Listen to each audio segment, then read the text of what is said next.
Let's start with 3 forms.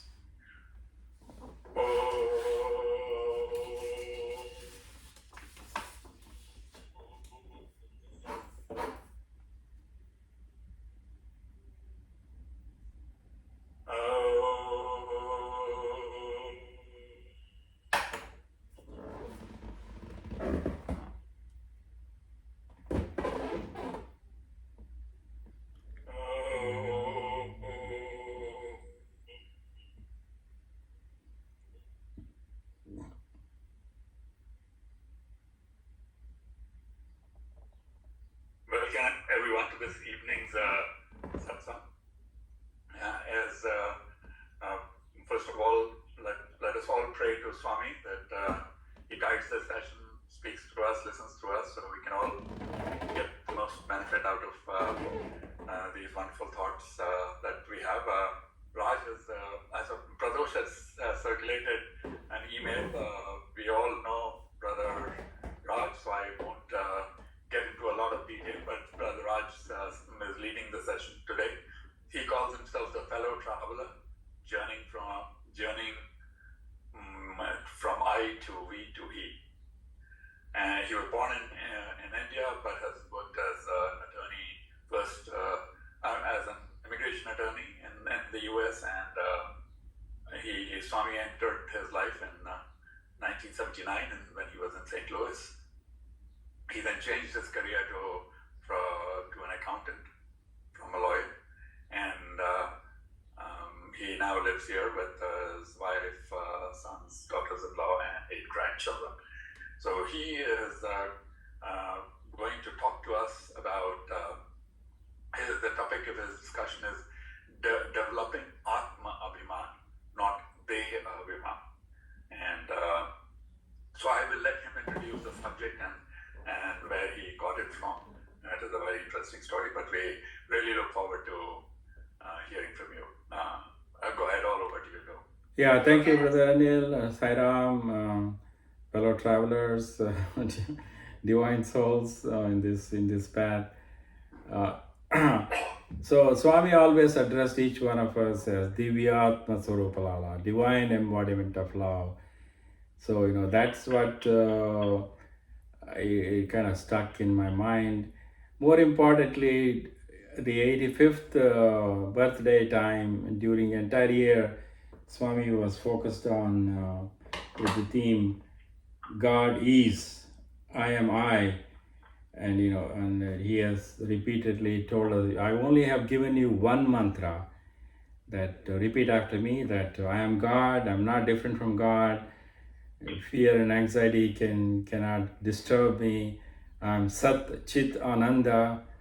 I'm all that, So Swami came on this earth as the statement in the Sai mission mentions, that he came to awaken the divinity with each one of us. So we are 3 people. One is the one we think who we are, that's the body. The one who other thinks who we are is the mind, and the one we really are is the Atma. In the 5 sheets we have Annamaya Kosha, Pranamaya Kosha, Manomaya Kosha, Vijnanamaya Kosha, Anandamaya Kosha. So all these, subtle body, gross body, all this. So Atma, soul awareness, when he says manifest the divinity within you, that's what Swami is referring to, at least to my understanding. Not this. So the topic, of course, leading me to how I became Brother Oneness is that to propagate that we are all one.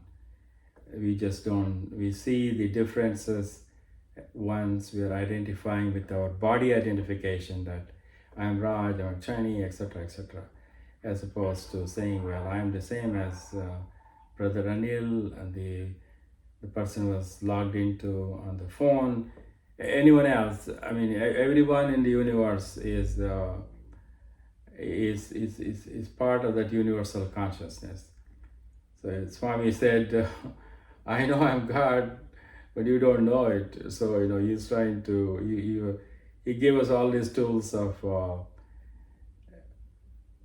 9 point of code of conduct, human values, to re-educate ourselves as to who we are, that we are this pure soul, pure Atma, pure love, and nothing less than that. So that means so is everyone else, So there's no, we with this body identification, we develop all these negative qualities. That's what we live on: the greed, anger, jealousy, envy, all that. So when our conscience bothers with the bad behavior, we may have bad thoughts we have come across. That consciousness is the Atma. So Swami emphasized, become a human being, not, we have to elevate from, all these negative qualities are animalistic tendencies. That's what Deha Abhimana. Deha is the body. Atma is the soul awareness living. So anyhow, I would stop at this point, because that's the most important teaching of, when you say Atma Abhimana, that's what connects to Swami's main teaching of love all, serve all. Why did he say love all? That is because we are all the same. We cry the same, we laugh the same, we have the same expression. Just because we identify with the body, we tend to put down people or show the pride, show the envy, all those things. So in our deep sleep state, we are there's no more body identification at that time. We are purely connected to the universal consciousness. So that, I don't want to be rambling on. I hope you ask me questions, and there's very few people on the call, so we have to, make it relevant to what you may be interested in, rather than in general concept of Swami's teaching. Sairam. Sairam, brothers, thank you so much. Appreciate it very much. You that you talked about came up related to 2011, just before Swami gave up the mortal body. Can you give us some background on that, on how that happened, or what exactly happened? Okay. What's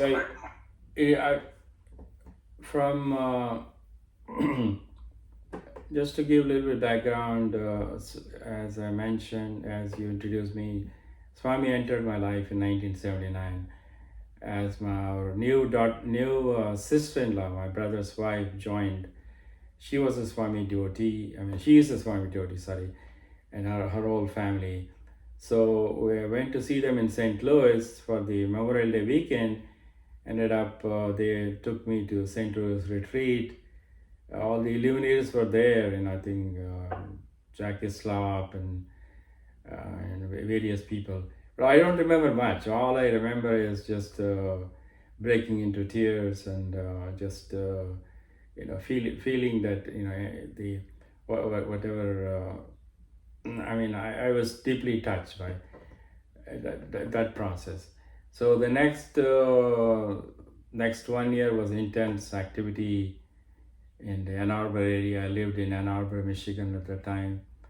So we used to attend satsang there. Sometime we even went to Windsor in Canada, which is right across the border from Detroit. So anyhow, then 1980, Swami, I went with my sister-in-law to Whitefield, and Swami gave one and only interview I have. So where Swami accepted garland from me, gave Padnamaskar, Mittile's Vibhuti, so darshan, sparshan, sambhashan, all that happened there. So he planted the seed of oneness then, because I sat next to him, not knowing any difference, and he didn't mind at all. So and then he patted me on the back. I think that's when he was preparing me all these years. So coming to from 1980 onwards, I was living in Oklahoma, and then after Swami's blessing for that interview, many changes happened. I started going to law school, working full time, and then also family, children. Next 10 years, Swami was out of the picture until 1991. In fall of 91, I started looking at what's the purpose of life, just kana, pina, sona, varna, eating, sleeping, mating, and, the worldly pleasures. And so we had to go beyond that. Soon enough, when Swami had me lose my job, and then, transition happened. I ended up in New York, and then various things happened there. So then from 95 onwards, I was going to Puttaparthi on a regular basis, and then of course craving for another interview. That never happened. Gradually, the more focus on the Swami's teaching happened, and as I mentioned, Divyatma Surupalala, Love Sarval, what it really means.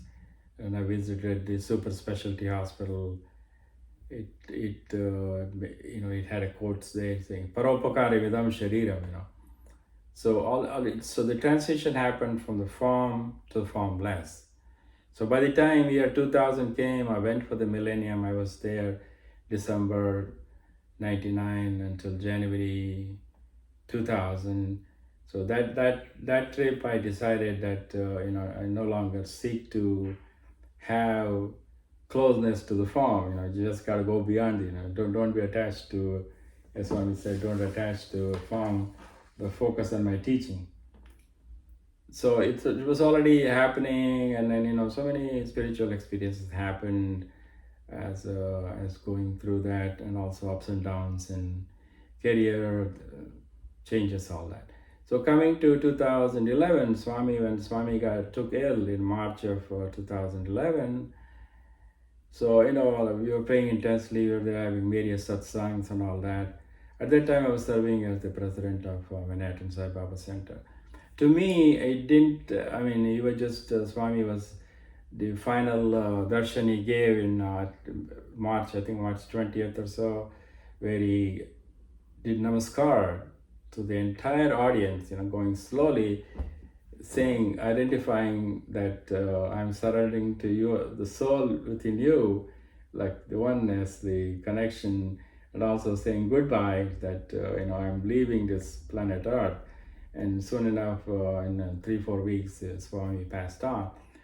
So just about 12 hours before his Mahasamadhi, I put together an email.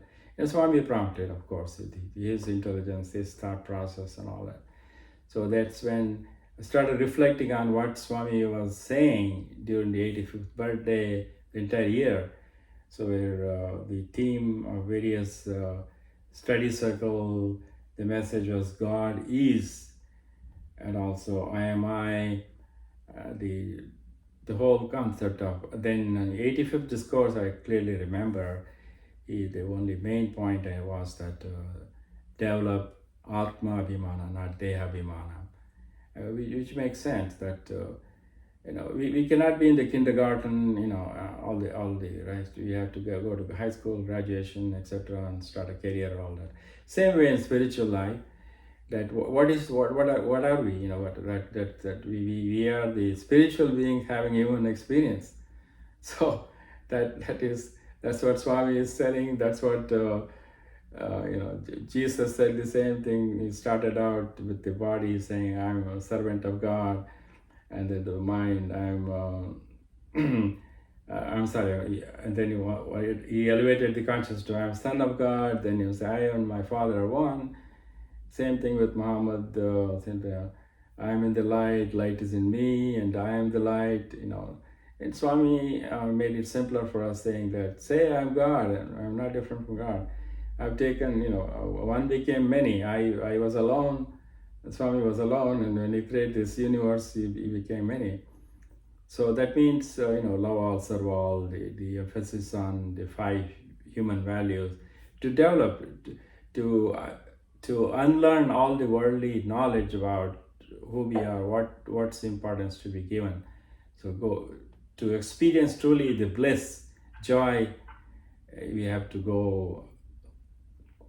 I mean, we have a choice. We can be worldly or we can be spiritual, or we can be both, but bring spiritual aspect to the worldly feeling.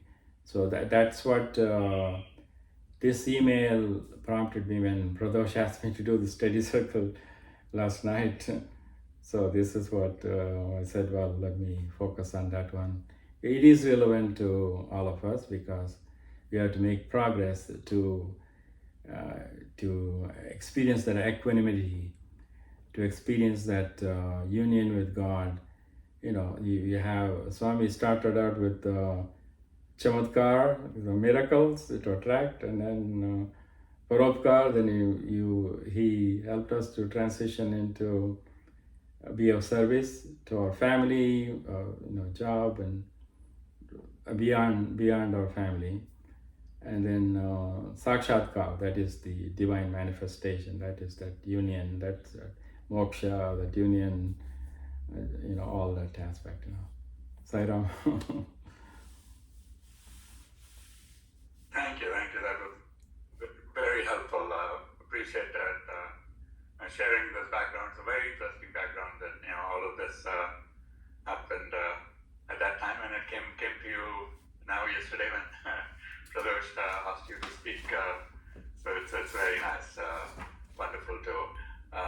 One of the things, before I open it up to everybody else, just wondering, you've talked about many teachings of Swami, which is, I guess, the path to the goal of life. You said, what is the goal of my life? And then you said, okay, what are some of the teachings that you follow in order to get to the goal of life? So there are, of course, many things you talk about: love all, serve all, sealing on desires, not to waste food, and so on and so forth. So each of them, in these, are there some which are more important for you, or you found in your current spiritual progress more important than others? So I just wanted to get something about all of these many lessons that you talk about over here.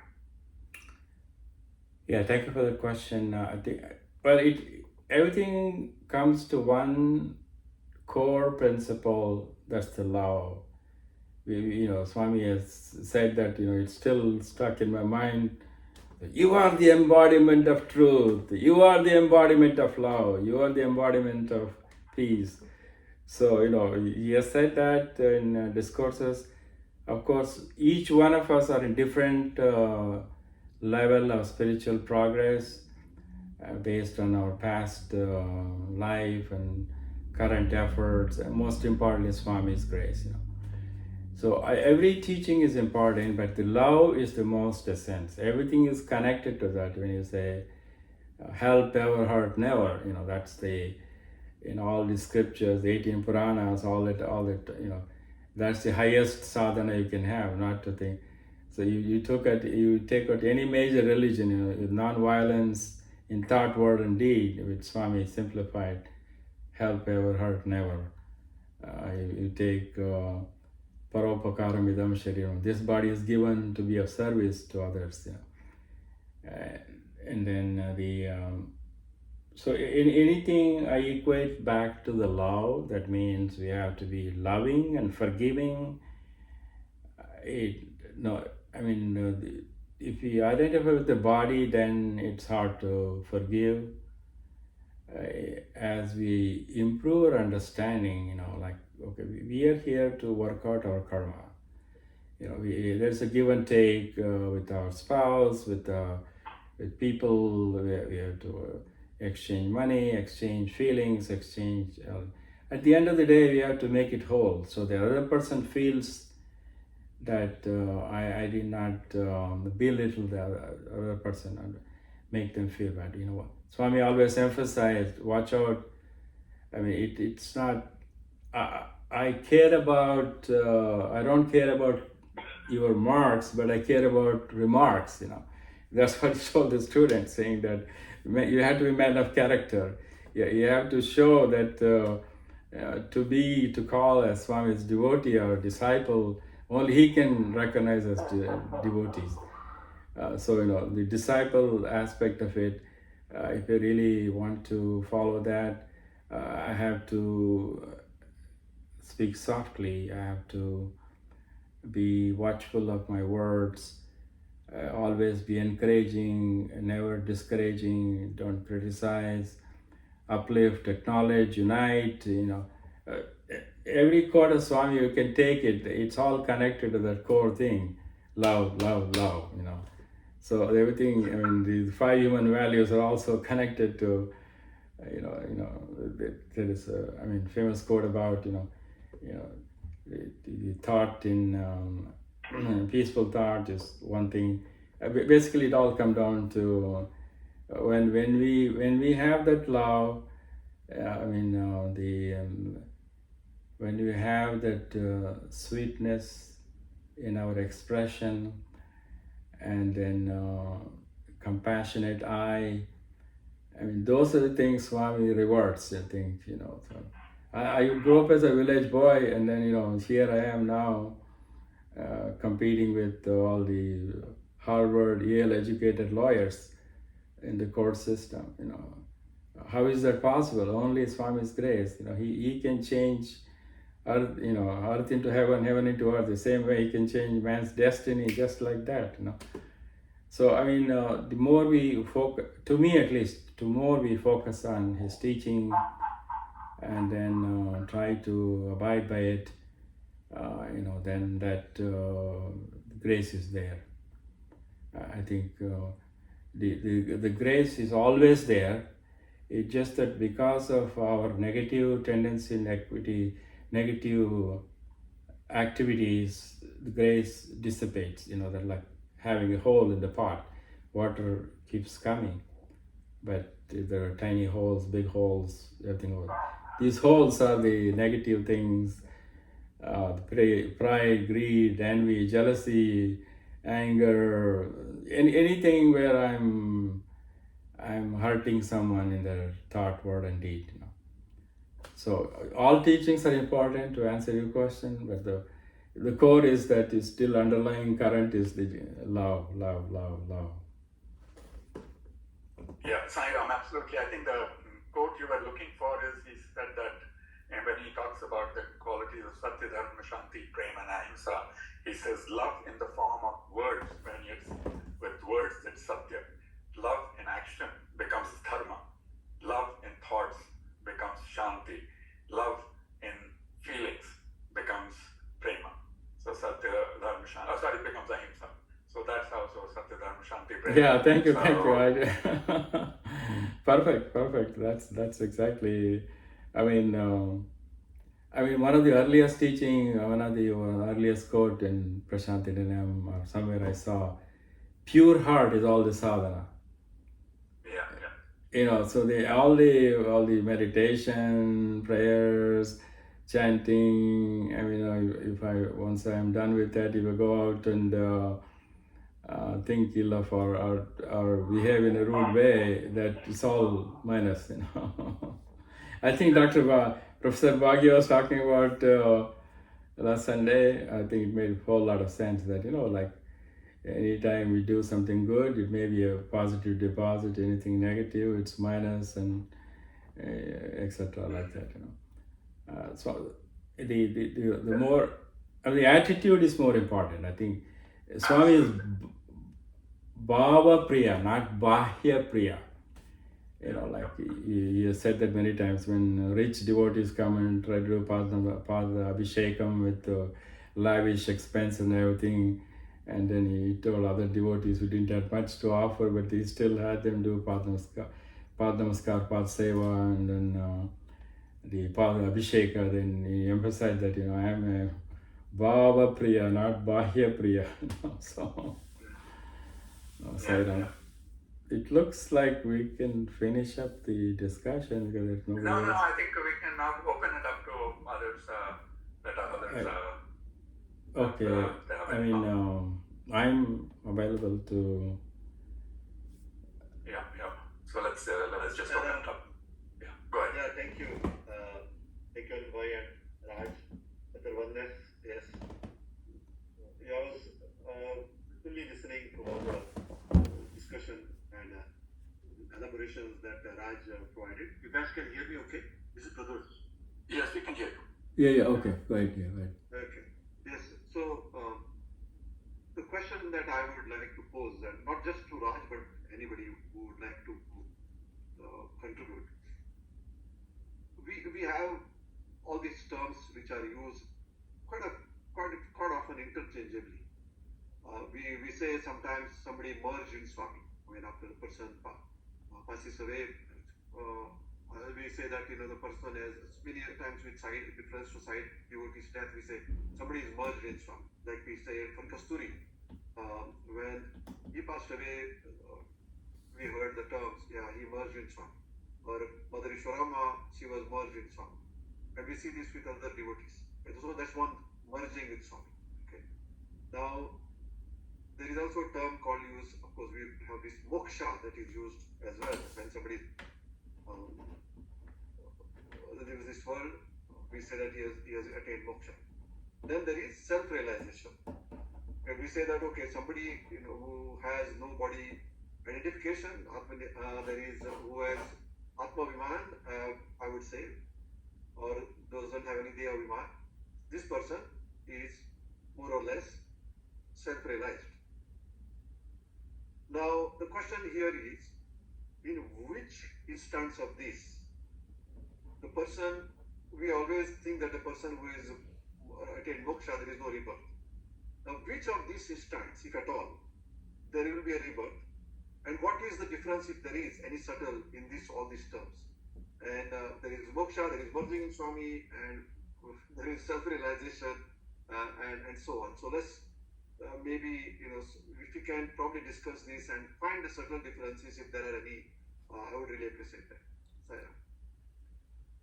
Sairam, thank you, Pradosh. What some thoughts coming to mind is that the merger is when there is no more, moksha and merger. I think it's very similar to me. It's all semantics, how you interpret. The reason it's similar is that moha kshaya, when there is no more attachment, As Shankaracharya said, that Bhaja Govindam, Bhaja Govindam, Modamate, Samprapte Sanite Kale, all that, Then he comes to Satsangatsve, Nissangatvam. With Satsang, you become alone, not alone, but solitary to focus on Godward journey. So, Nissangatve, Nishchalatatva. Then you know what the purpose of life. That is Godward journey. We have come from God. We are with God. We are going back to God.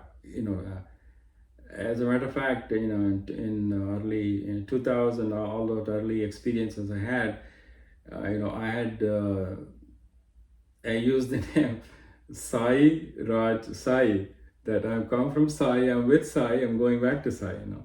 So I was used that many years. I still use it. Of course, now I'm using Brother Oneness and the spiritual identification. So the self-realization is to realize that that's what the Atma Abhimana, not Deha Abhimana. That we are part of divinity. Like Vivekananda said, we are potentially divine. Swami said, we are divine. That's the difference, because that's come from the source. So self-realization, to realize that we are divine, so is everyone, all of creation, everything. Plant, minerals, animals, all the chain of 86 million species. It's all different level of consciousness. Only humans have that thinking power. To contemplate on the journey backwards. Journey Godward. Sorry. So that's what. So merger, meaning the God has said no more future birth, that it goes back to the soul world. And whenever the God or Swami decides to send them back in some other avatar. So, we all have transition in that 4 yugas, Sat Yoga, Treta Yoga, Dwapar Yoga, now Kali Yoga. this cycle will end and then go back. I think Swami in some discourses has elaborated already. He has talked to the closest devotees of all the things that's happening there. So I wouldn't worry about all that stuff. I mean, what you want is peace, contentment, contented living, so that you have that bliss emanating. You're totally satisfied. That's what equanimity. That's what is that feel, pain and pleasure. You have to accept it. You say, this too shall pass. This is also God's will. So I won't put, personally, I don't put emphasis on any of the labels. As I mentioned, chamatkar, paropkar, sakshatkar. So once we identified no more duality, that I am, even in the ninth path of devotion, you have to Shravanam, Kirtanam, Vandanam, Dasyam. I mean, last three steps are, servant, friend, and Atma Nivedanam. Atma Nivedanam is the same as self-realization, the same as merger, all that thing. The thing to experience, what is that that nectar? Once you experience that, you don't want, the worldly pleasure doesn't give you that far. So I mean, always for discussion purpose, merger, moksha, self-realization, any label you put in, or that to me that is, it takes away from the ultimate journey to Swami had come on this earth to awaken the divinity within each one of us, so that it shines brighter and brighter each day. That's what he said, right? And even look at the manifesto of the organization. So, all other things, don't worry about it. It's all added on. Whereas merger, if Kasturiji, although he is merged with Swami, and then many of the devotees, when they pass on, they will say merged with Swami. That means we completed the earthly cycle only. You see, we have this nowhere word, right? Nowhere. You break it down. I mean, we come from nowhere, right? We don't know. At the time of birth, we don't know where we were. We are born to this family, and then, the child start crying, and then the journey begins. Then we are now here. At the time of birth, the child is now here, part of that family, and then part of the society. When the journey ends, at 30, if you live 100 years, it's 36,500 days only. Whenever the time dictates, however, the last breath is finished, then we also go back to nowhere. Because nobody has told us when the person is cremated or buried, we never heard from that person as to, unless you do, some kind of, some people do the reading to connect with the departed soul and all that.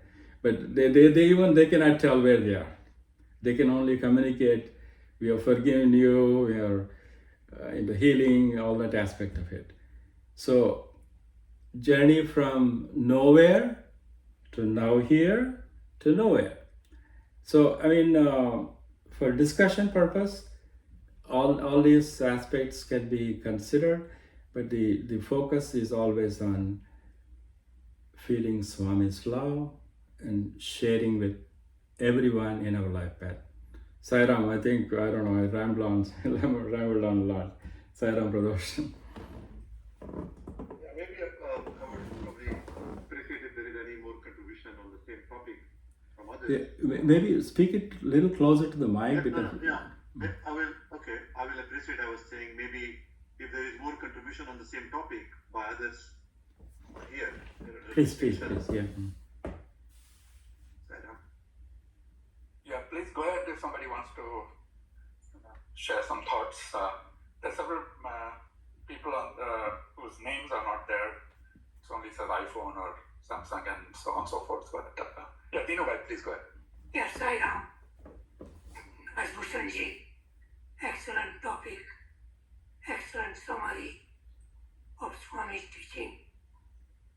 And Swami always gives you remedial advice. One that struck me the most is what he told Dr. Bhatia. And talk after talk after talk, Dr. Bhatia emphasized, inquire you are relentlessly. Doesn't mean give up your job and retire. He stopped it from doing that. No matter what you do, continuously, relentlessly ask. Naham Devam, Koham Soham. So that's Swami's advice. Is really good to connect with him so we can do serve all, we can do love all. Sai Ram. Thank you, Dhirubhai. Thank you the inquiry, and thank you for sharing those valuable thoughts.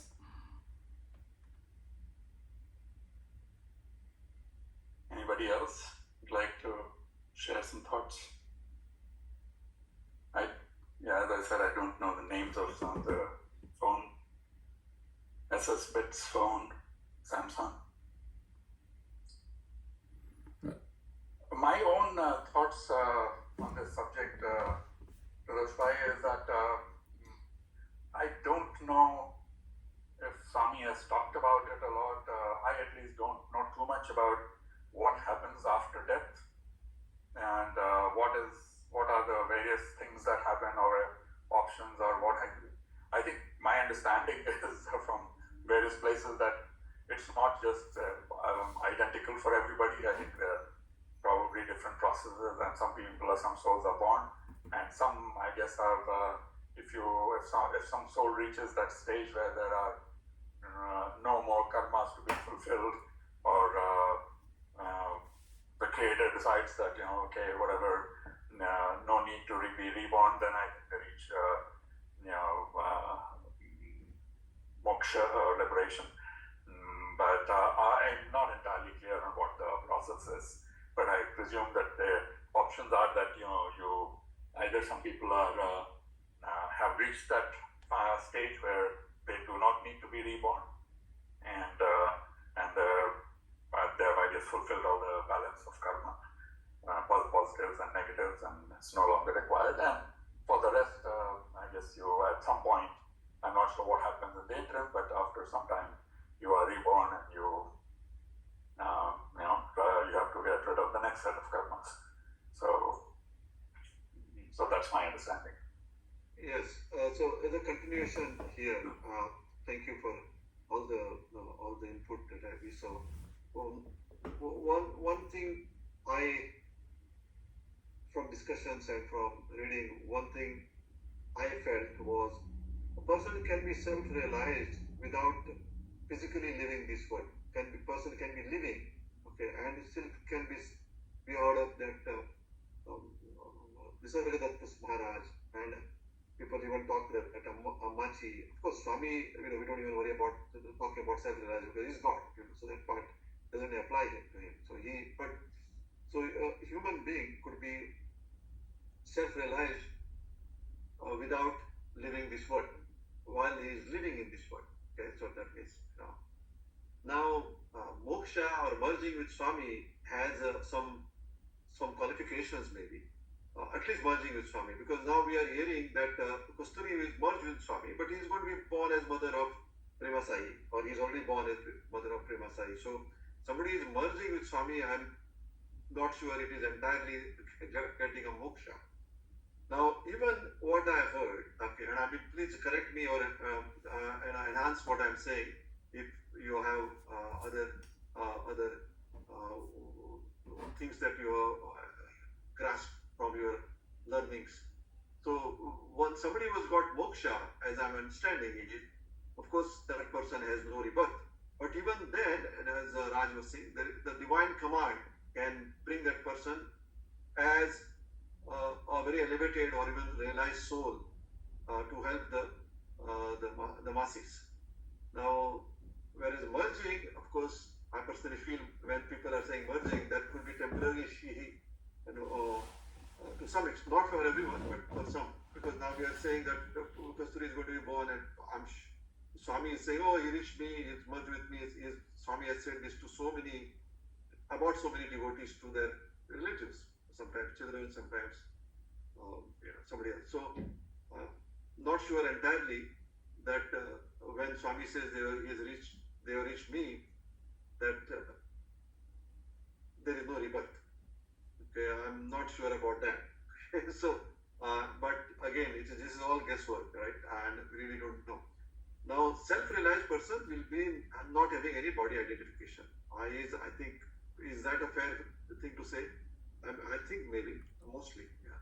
So, this is my some learnings that I grasped. I would like maybe you all to enhance this or provide more clarity, Sairam. Sairam Pradosh, if I may, everybody merges with Swami, because that means the individual consciousness, when the life ends on this earth, has to go back to the universal consciousness. When Swami said, "Oh, he came to me," that's what is meaning to me. That when he already considered we are a pure soul, he doesn't see the negative qualities of anyone. He just lets our mind do the things we expect to do. Like even the Holocaust, for example, he told Levi that too was my will. So I mean, the merger means, to me, simplistic explanation is that when the earthly life finishes, then you are part of Swami. Whether Swami puts you through another ringer and then go through something else, that's different. But that's good enough for me. Sairam.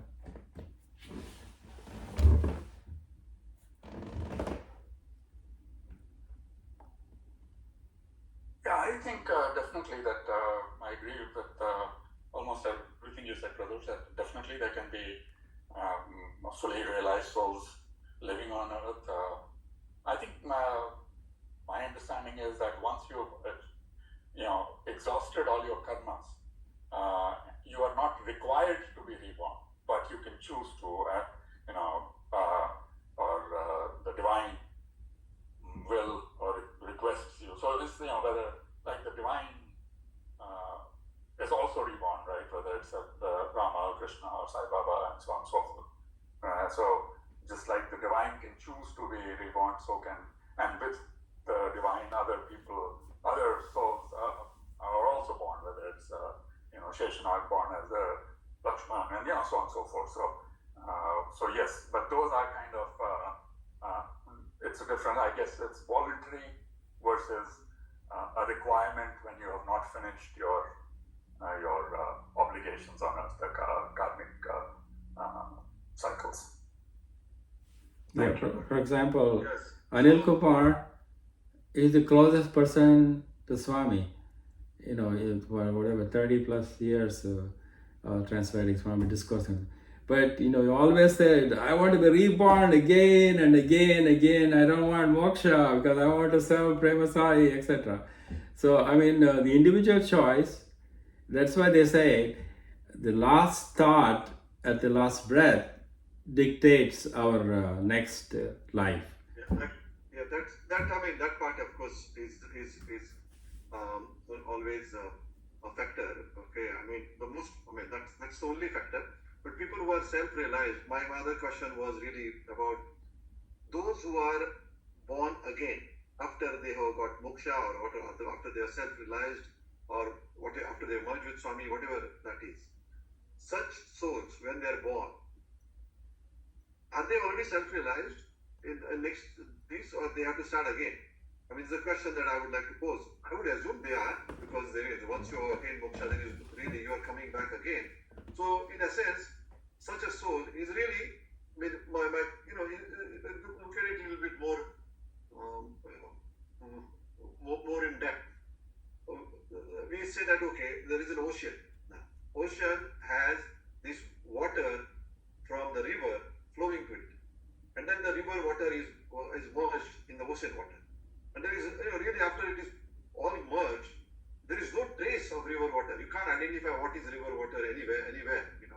Now, for that same soul to be born again, I mean, when the soul is merged in Swami, and then to be born again, really, I mean, that's really the same ocean is, the God is being born again. I'm this is becomes a little confusing there. But anyway, what I'm trying to say is, when the soul is born again, having realized, having got a realization or having got moksha, I am assuming that the soul is totally an advanced soul, is really a God who is born again.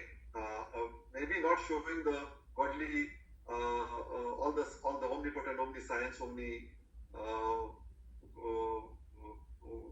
that omnipresence qualities may not be showing outwardly, but such a soul is really a God again when he is born, isn't it?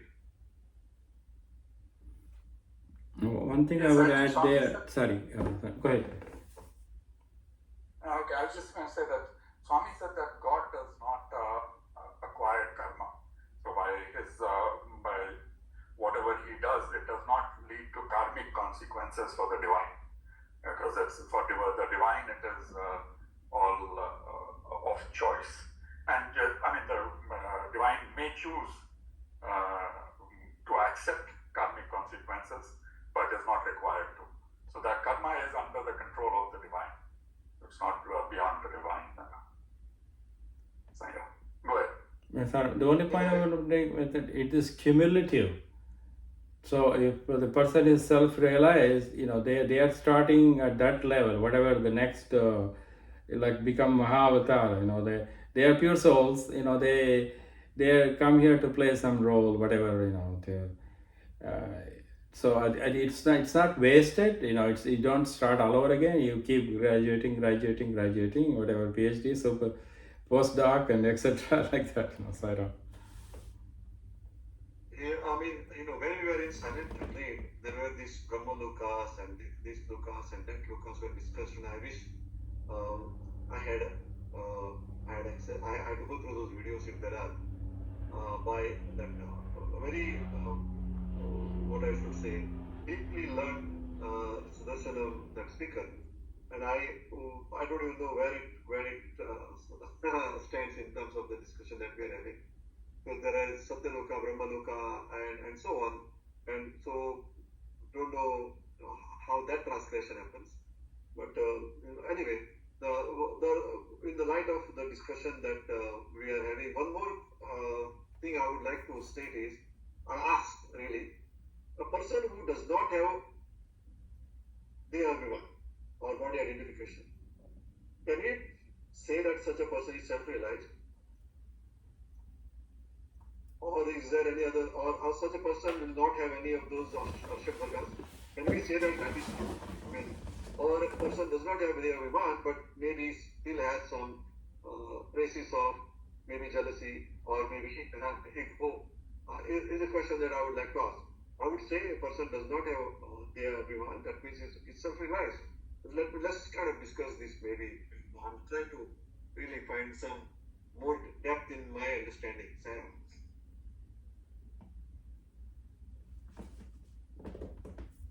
Well, it's not a constant state, self-realization. Until we are dealing with all the human dynamics day to day, the person may be self-realized, still may be subject to. Look at Vishwamitra, Menaka came and the whole thing is, things like that happen, where people, snakes and ladders, Swami talks about, you make some progress, then you self-realize, something happens, and from you travel back from Vanaprastha to Sannyas to back to Grihastha.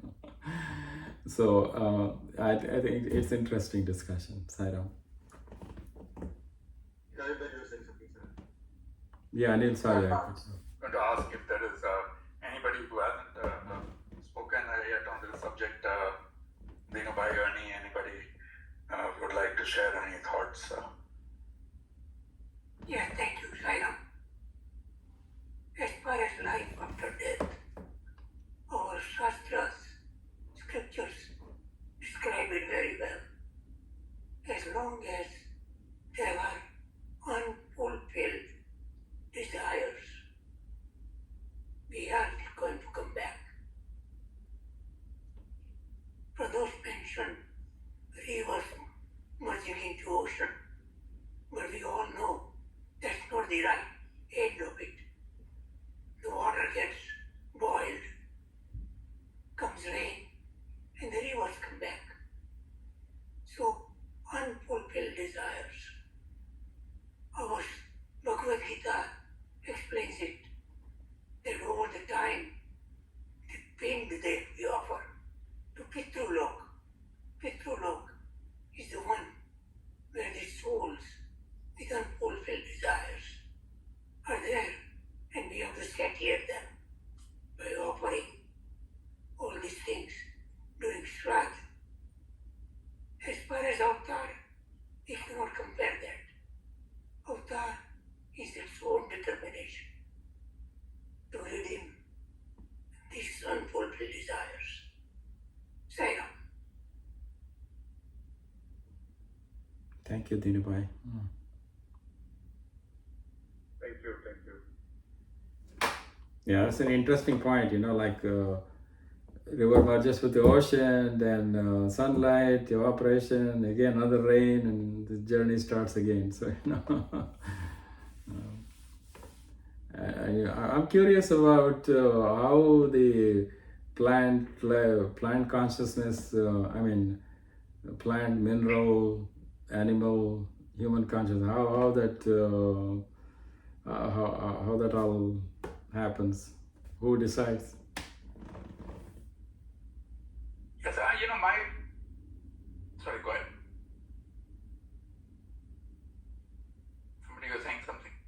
No, it was echo maybe. Oh, Go ahead. okay. Please go ahead. Yeah. My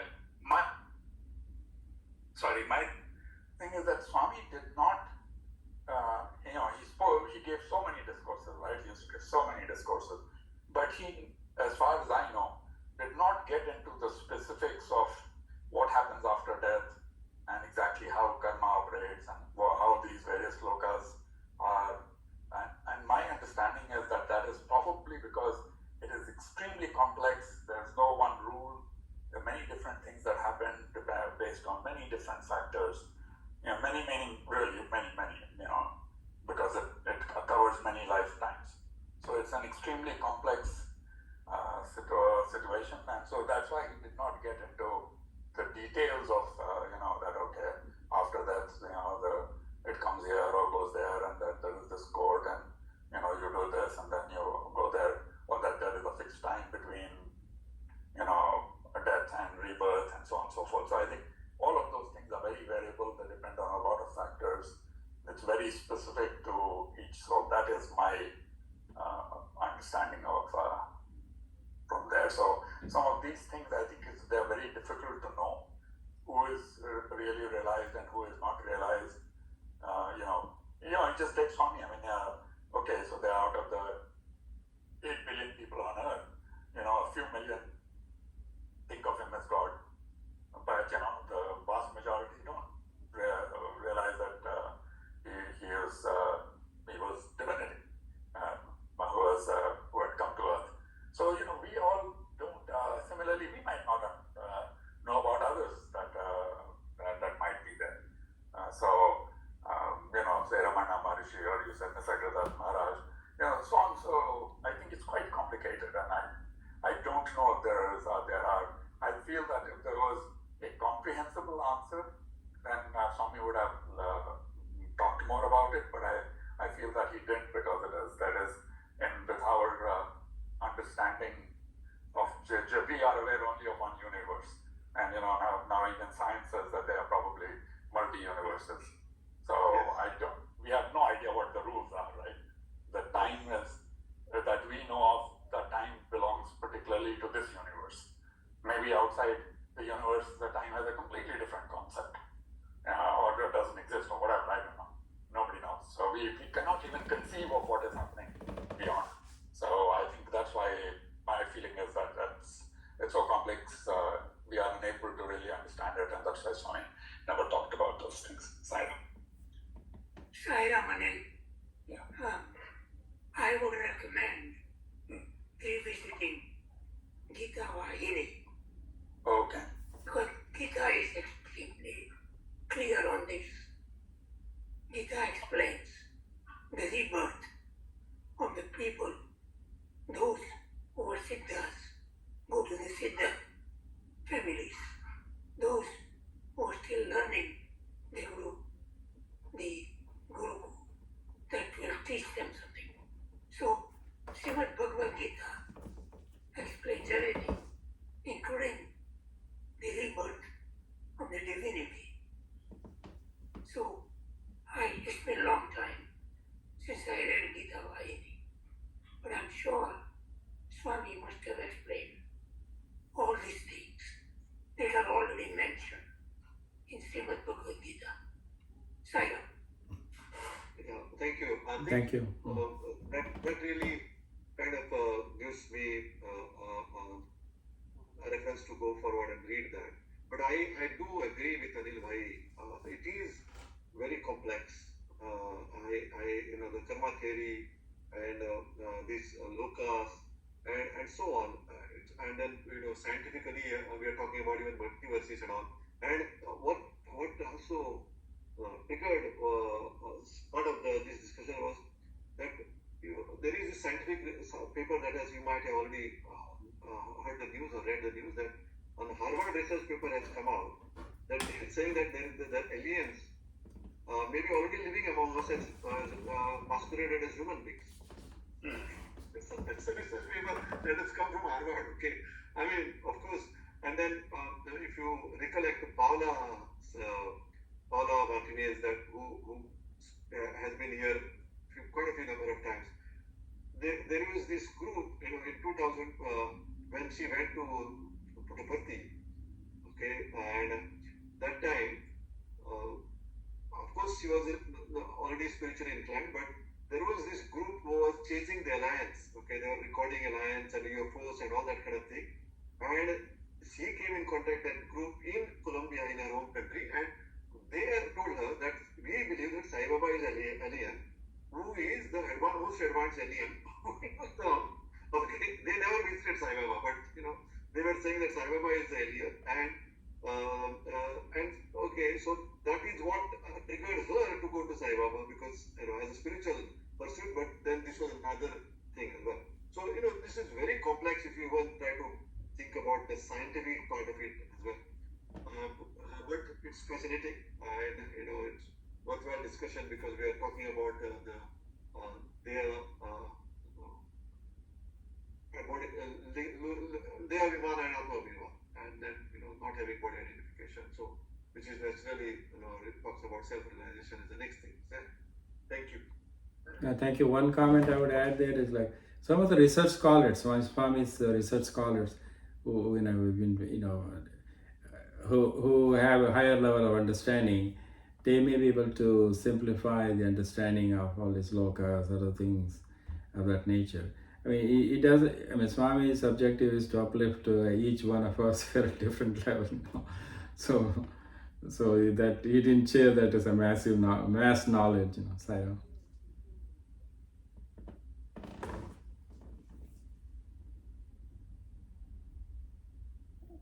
Okay, I guess it's already past 8:30, I think. So, we've had a wonderful discussion. So, in case somebody who has not spoken would like to share some comments, Surya Prasad has just joined. Ernie, somebody who has not spoken would like to share any thoughts, that would be wonderful. Otherwise, yeah, thank you, Anil. I just joined, so I really don't have much to say now. Thank you. Sign up. Thank you. Sairam everyone. Sairam Vedara, actually, it was very interesting and it's a refresher course for all of us today to imbibe in Swami's teachings on a practical level, the daily level, daily, sadhana for us all to follow that purity of thought, word, and action. Coming back to the cycle of birth and death, if you look at from the standpoint of Buddhism, the chakra represents the cycle of birth and death. So I think for me it's like, when we die, we are reborn again. Sayadaw. Sayadaw, if I could just say one thing from what I read somewhere, which is poetry, I found very interesting that, we always talk about, what earth we are leaving behind for our children, or grandchildren, and so on and so forth. But somebody else's perspective was that, that we tend to be born over and over again in kind of groups, because, our karmic, what we owe to people or what is owed to us needs to be resolved with the same people, same souls over and over again. So in some sense, we might be, and so what this one was saying was that we might be our own great-grandchildren as a soul. So we will come back maybe in the same family. So at the end of the day, what with the earth that we are leaving behind is not only for somebody else like our children and grandchildren, but we as ourselves will come back to that earth, and possibly in the same grouping. So our relationships are definitely not identical from birth to birth, but groups of souls, I believe, are kind of born over and over again in different relationships. Sayadaw. I think that makes a lot of sense, and very fascinating. Really makes sense because it kind of jives, because the karma theory also, we have to, I guess, we need the same souls again to make the karma balance. Yeah. So, and then they were saying, Swami has been saying, you've been with me from Mahabharata time and also. Yeah. Thank you very much. Okay, Sayadaw. So I think maybe then we will close with Brother Raj, if you can close with Om and Three Shanti and Shanti. Yeah, thank you.